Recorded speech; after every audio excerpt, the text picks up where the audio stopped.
I've came across this question many times in some of the videos that I have watched on YouTube. And the question says, if money were no factor in your life, how would you choose to spend your days?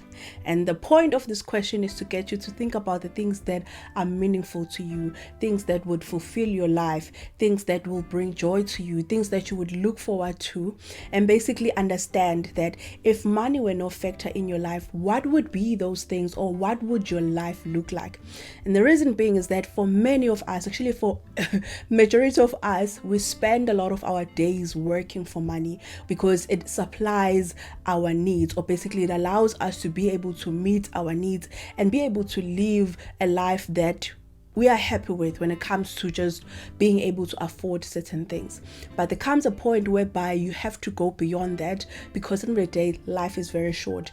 Our decision making cannot always revolve around money, but rather on what fulfills us. And that's where I've been finding myself. I've been feeling this burning itch within me.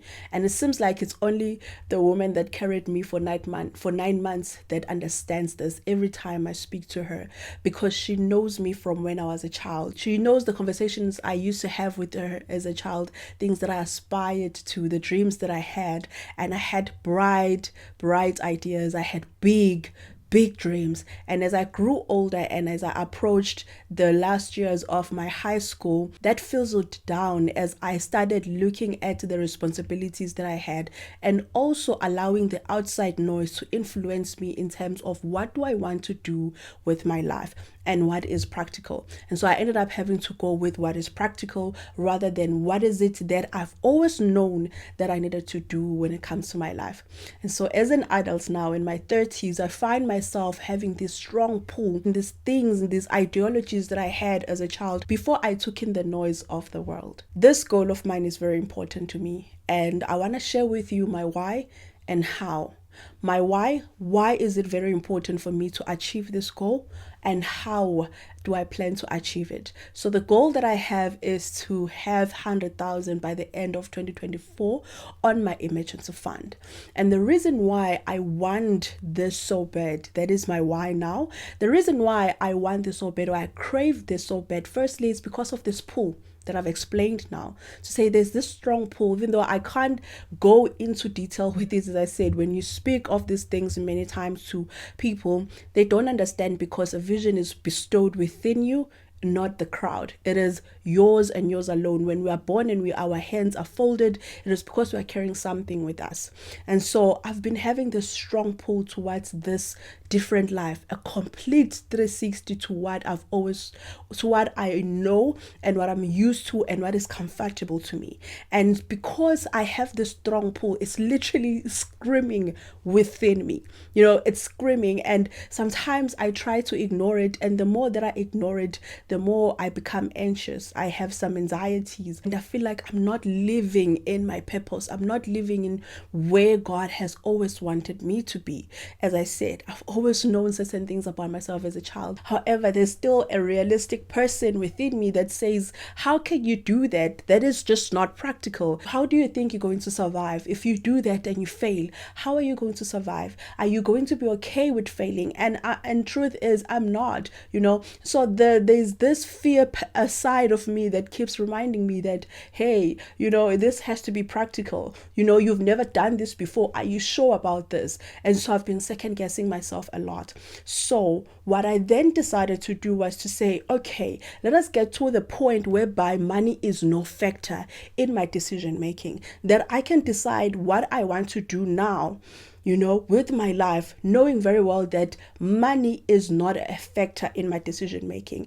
And for it to not be a factor in my decision making, I need to put it in place whereby it can then become that coverage that I need on the financial side, to say, if things do not go the way that I want them to go, or the way that I wish them to go, I know that I've got a buffer that will allow me to be able to survive and not have to panic and worry about how I'm going to survive. Yeah? So that is my why. First goal when I opened my Frank investment account.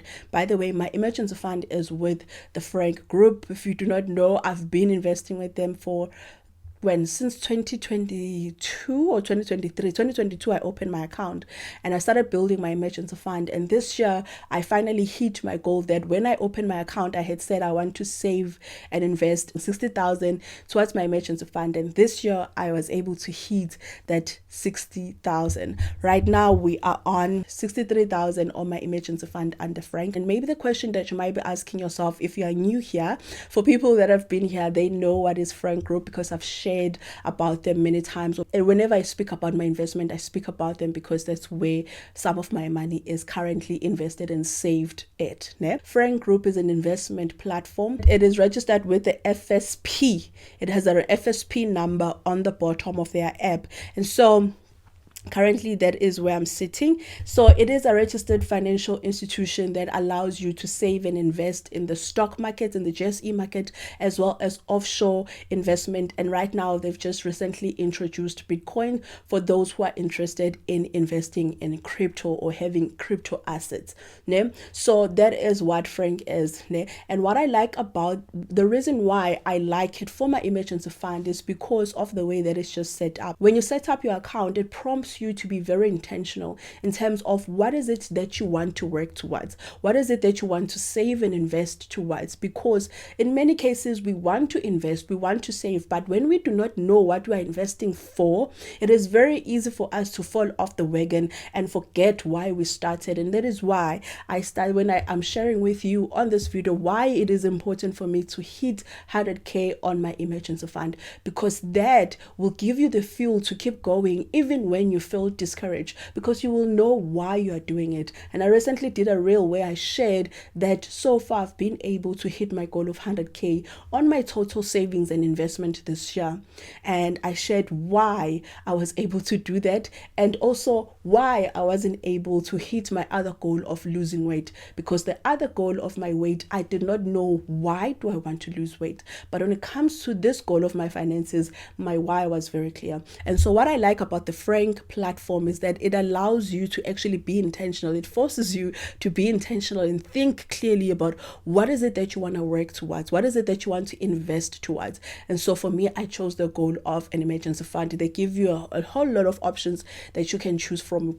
You can say you want to save towards buying your car, buying a house, education, anything, a holiday. So for me right now, my priority is an emergency fund. And the reason why it's my priority also, just to top up on my why, is because I'm trying to buy back my time. And what do I mean I'm trying to buy back my time? Right now, I have to go to work because I'm forced. I have to wake up and go to work because I'm forced, because I need the money for me to be able to meet my monthly needs. So my goal right now is to buy back my time, whereby I am using the same money that I'm getting paid and I'm investing it and I'm saving it, so that I get to the point whereby I no longer have to feel the need for me to wake up every day and take a job or do something, even when I feel like I do not want to do that thing, but because I need the money, then I'm forced to do it. So the goal here is to say I want to get to the point whereby I can choose whether I want to continue working or not. I can choose which projects do I want to take and which projects I don't want to take. I want to base my decisions and not around money, but rather what is it that I feel aligned in doing in that moment in my life. If you're not investing right now with Frank, you don't have an account, I'm going to pin a comment with their link on. Also, I'm going to leave it on the description down below. Make sure you download the app. It's very user friendly, and I like how intentional the platform is in just serving their community. They take time to understand the people that they're serving. So that is where I'm keeping my emergency fund, and I'm going to keep it for a long time because I just feel like it's better there.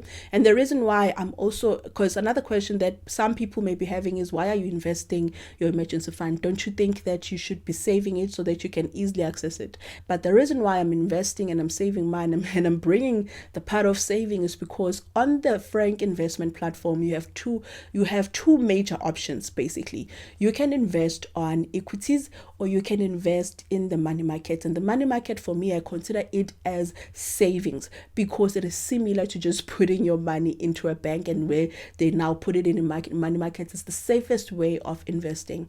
And so I consider it a saving, because even the interest on that is not that high. However, it's the security, it's the knowing that your money is not subject to the ups and downs of the stock markets, because you are not investing in equities. It's rather the money market. Majority of my money is allocated towards the money market, and then a small portion of my money is allocated towards the Citrix Top 40 as well as the S&P 500. And I always tell people that if you are putting money away that you know that you are going to need anytime, and you're also not comfortable in withstanding the risk, of which is also something that the platform actually asks you when you are creating your goal, what is your risk appetite? It's very important to be very honest with that, because it's going to give you options that will align with your risk appetite. So for me, I do not have a high risk appetite when it comes to my emergency fund. That is why 75% of my money goes towards my money markets, and then a small portion of it goes towards equities. Now let's look at how do I intend to achieve this goal, because it is a big goal. I've been able to achieve the 100k on my overall investment, but on my emergency fund, I have not been able to save and invest 100k, and my goal is to make sure that by the end of 2024 I have reached this goal. Now we already have 4 months. I'm not going to count December, I'm just going to say 4 months already, so which will be August, September, October, November. So 4 months. December, I don't count it, as I said, because I spend a lot of money in December. So I'm not even going to worry. I'm not even going to be worrying about investing in December. So I've got 4 months. How is it that I want to be able to achieve this? Now, remember, I'm starting on 63,000 already.